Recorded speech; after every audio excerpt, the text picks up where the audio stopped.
Tangis pilu Siti panggil nama anaknya Reno Sandika yang tenggelam di Sungai Musi. Reno, kemana kamu nak?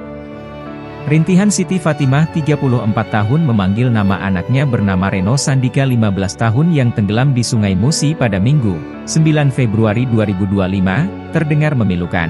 Siti Fatimah yang terus berusaha untuk tegar nampak masih menunggu di dermaga 16 Ilir dan terus memanggil nama sang putra. Reno, kemana kamu nak? Ya Allah nak, kemana Reno? Ungkap Siti sambil melihat arus air di bawah dermaga Pasar 16 Ilir Palembang. Ketika ditemui di TKP, Siti mengatakan saat peristiwa terjadi dirinya sedang berada di rumah. Dirinya baru mengetahui peristiwa ini terjadi saat adik Reno bernama Rifki pulang ke rumah. Adik Reno ini pulang ke rumah, bilang kakak tenggelam saat berenang. Saat itu saya langsung cepat-cepat ke sini, kata Siti.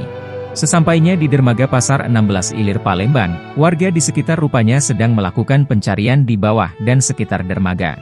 Keseharian anak saya ini setelah pulang sekolah berjualan kantong plastik di Pasar 16 Pak, ungkap Siti. Lanjut Siti, sebelum berjualan kantong plastik, Reno sempat pamit seperti biasanya kepada dirinya. Pamit Pak tadi sebelum pergi, memang sudah biasa berjualan kantong plastik di sana, tetapi sering saya marahi jika berenang, katanya. Siti mengaku tak punya firasat apapun terkait peristiwa yang terjadi kepada anak ketiganya tersebut. Tadi pagi Reno ini sempat marah saat saya bangunkan. Dia minta bangunkan pukul 9 tetapi saya bangunkan pukul 13. Dia bilang tidak usah bangunkan lagi Bu. Meski marah Reno bangun langsung mandi dan pergi jualan, ungkapnya. Siti berharap kepada petugas agar anaknya segera ditemukan oleh tim gabungan. Saya berharap anak saya segera ditemukan, saya sudah ikhlas, tutupnya. Di sisi lain, tim gabungan Polairut Polrestabes Palembang dan Basarnas terus melakukan pencarian terhadap Reno Sandika yang tenggelam di Sungai Musi.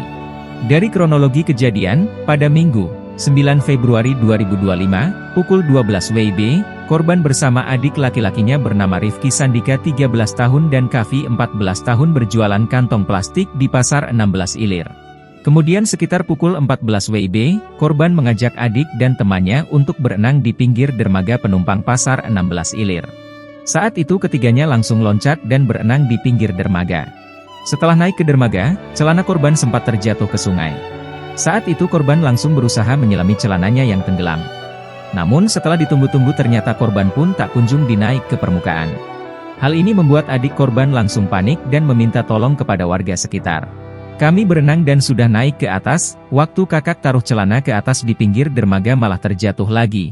Saat itu kakak menyelam kembali berusaha mengambilnya tetapi setelah ditunggu-tunggu kakak tidak naik-naik, ungkap Rifki. Download Tribun X sekarang, menghadirkan lokal menjadi Indonesia.